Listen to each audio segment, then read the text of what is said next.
Starscream. The scheming Decepticon second in command, Starscream looks forward to the day both the Autobots and Megatron are out of his way. Yep, that's about right.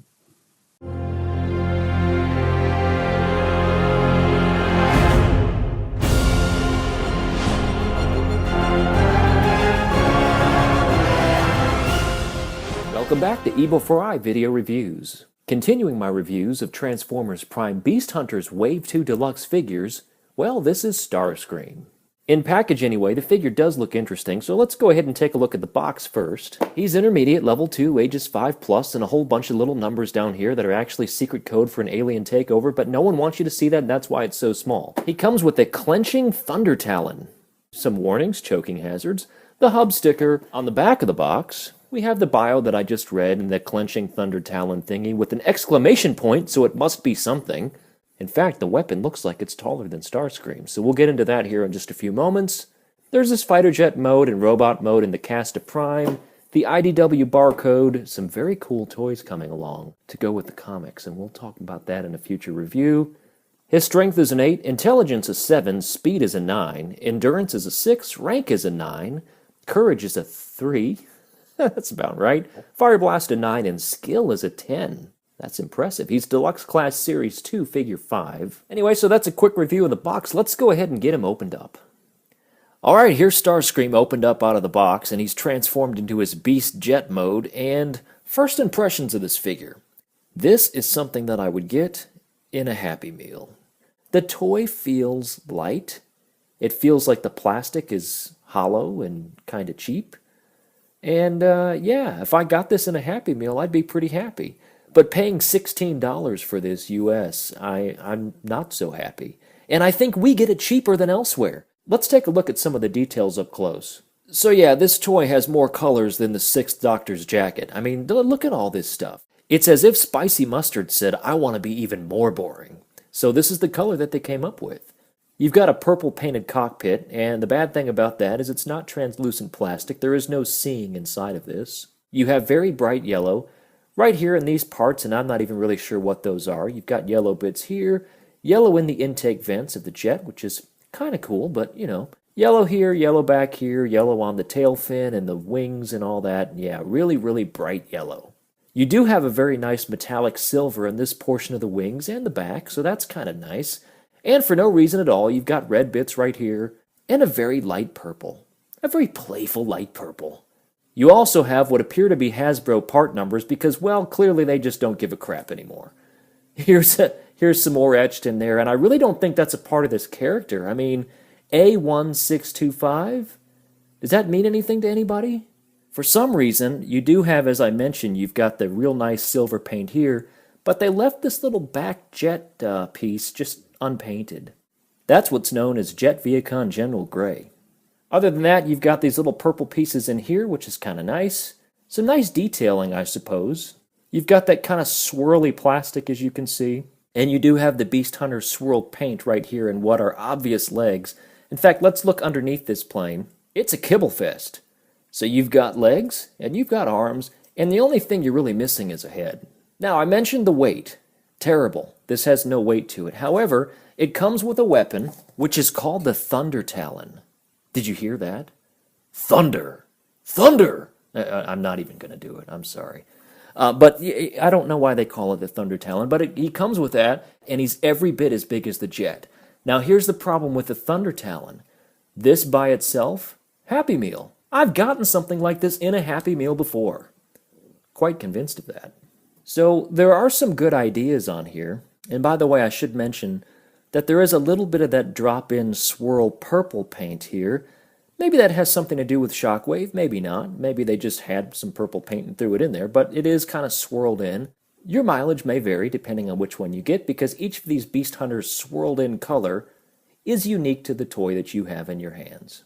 Now, the gimmick on this is spring activated, and you pull this back and the little pincher claw closes, which is kind of neat for a Happy Meal toy.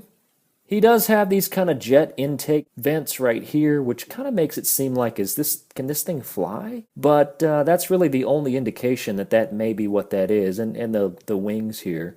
I'm not really sure that that's what this is for. I really think this is just a giant weapon that's bigger than the toy that you bought this for. Now, this has some problems, and I'm going to talk about those after I attach them. So this does attach to the vehicle, and to do that, you'll notice that you've got two slots in here, and you've got two pegs right here on what become the arms, and you just basically slot it together. And as you can see, it's a nice fit, and everything fits all nice and cool. Now, he also comes with two Photon Torpedoes. Kind of neat. Actually, they look like little mini submarines. And I'm not really sure the significance of this unless Starscream plans on shooting these things underwater and they torpedo up and blow up an underwater base just like a James Bond film. But they're fairly nicely detailed. They got the little fins in the back and perhaps the submarine cockpits there with a little bit of paint.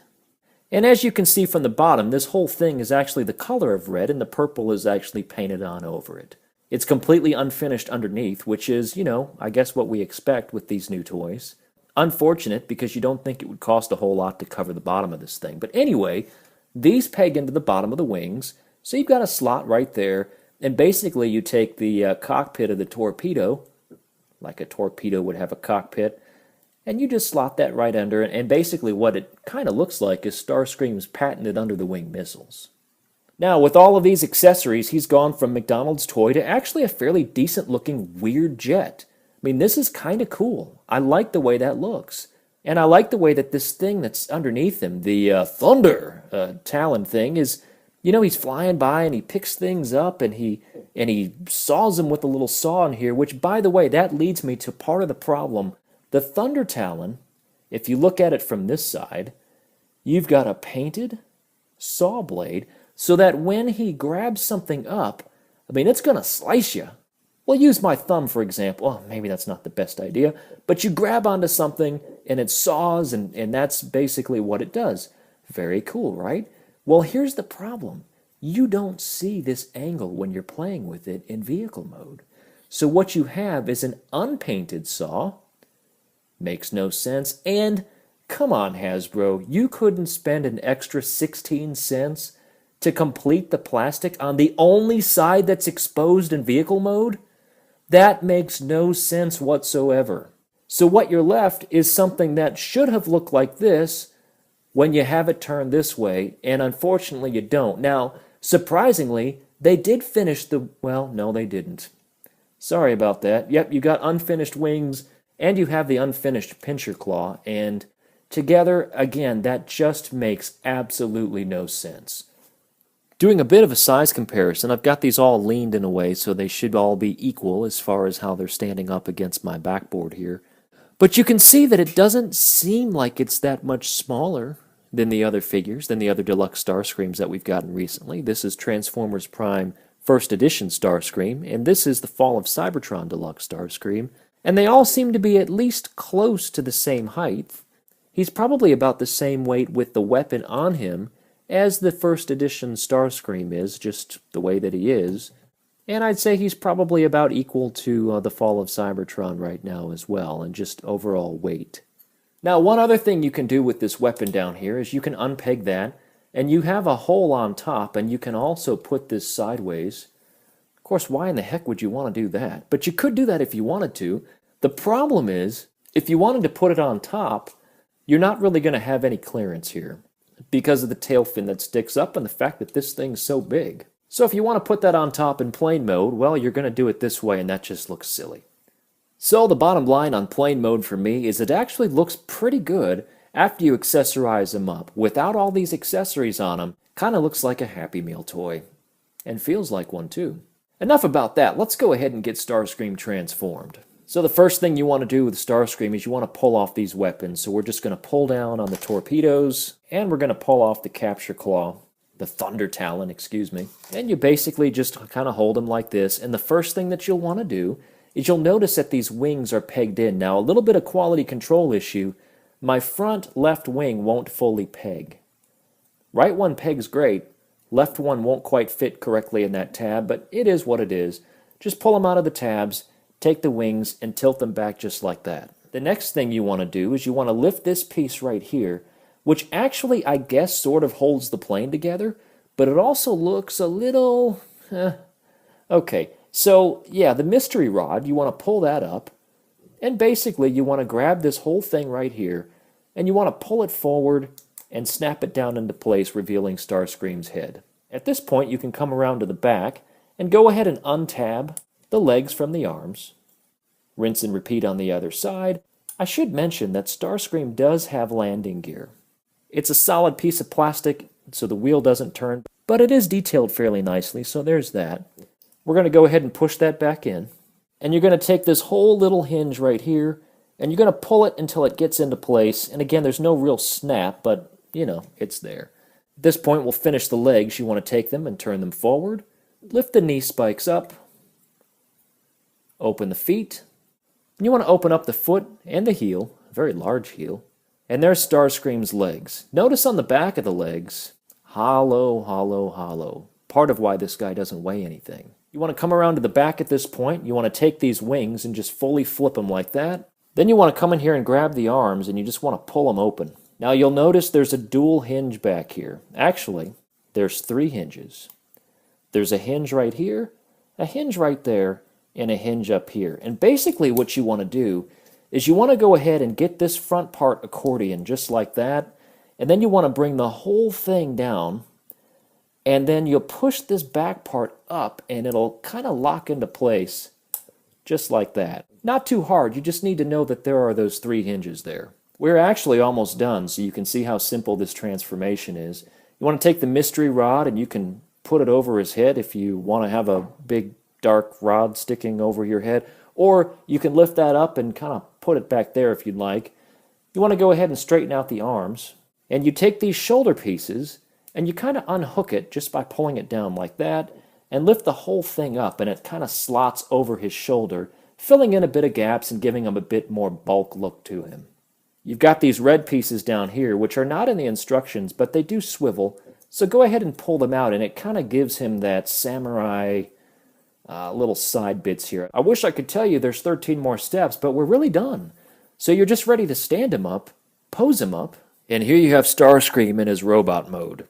Not bad. Robot mode is actually the strong point of this character.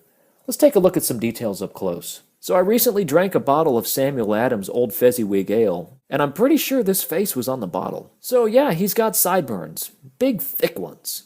And I'm not really sure why exactly. Appreciate the fact that he shaved his chin. That was nice of him. But yeah, I don't really understand what's going on with the head sculpt here. Not a bad head sculpt, and it does kind of look like Starscream. I appreciate the fact that we've got the red crest now. That's kind of nice. But overall, yeah, it's just kind of odd.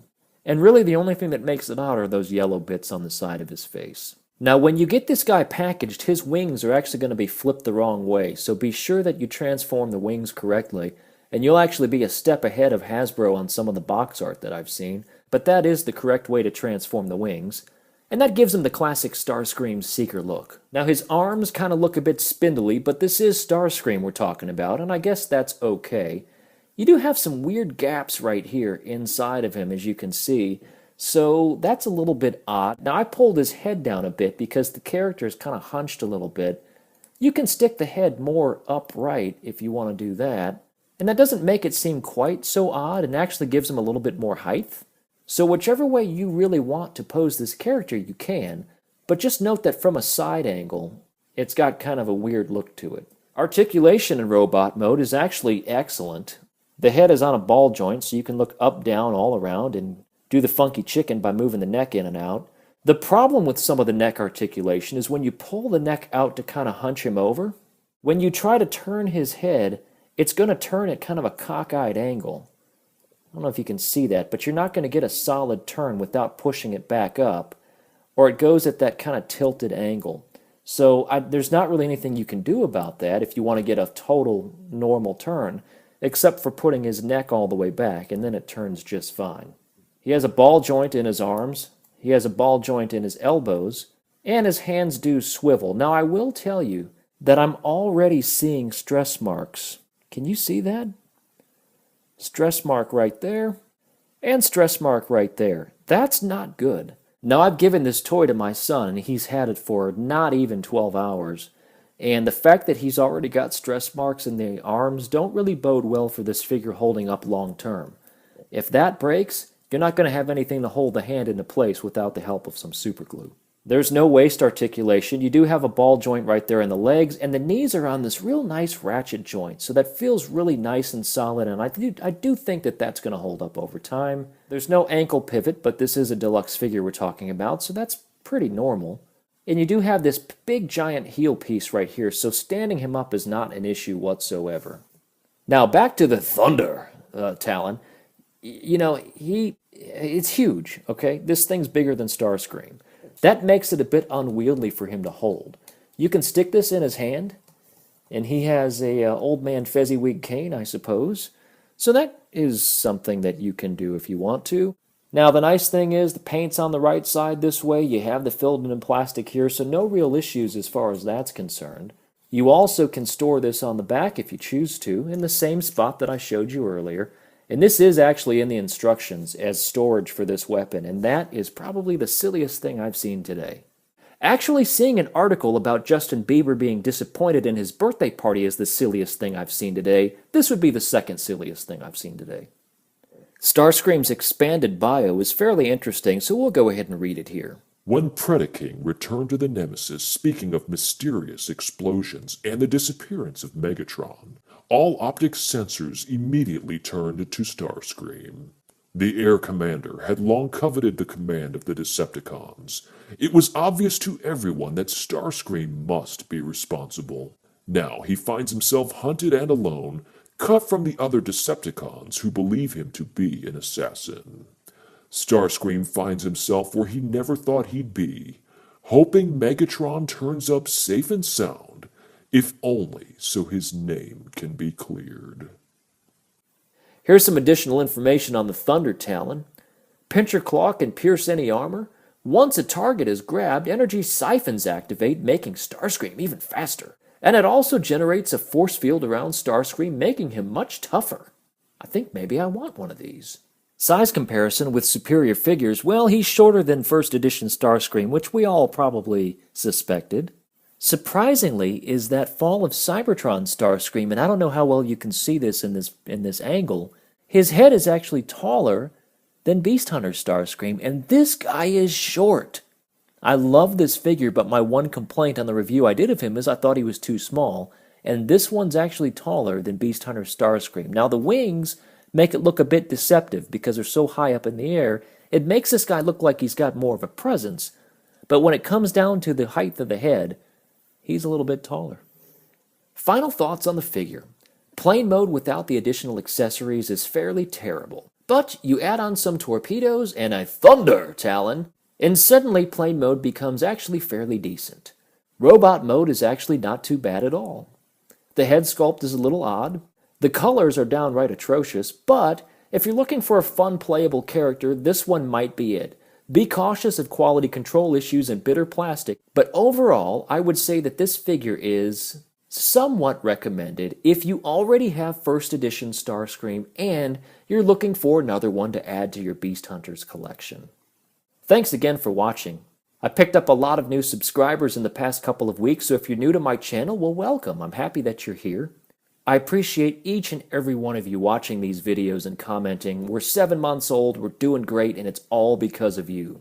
If you want to follow me on Facebook, where I post pictures about upcoming reviews and just various other things, you can do so at facebook.com/eBEFOREi.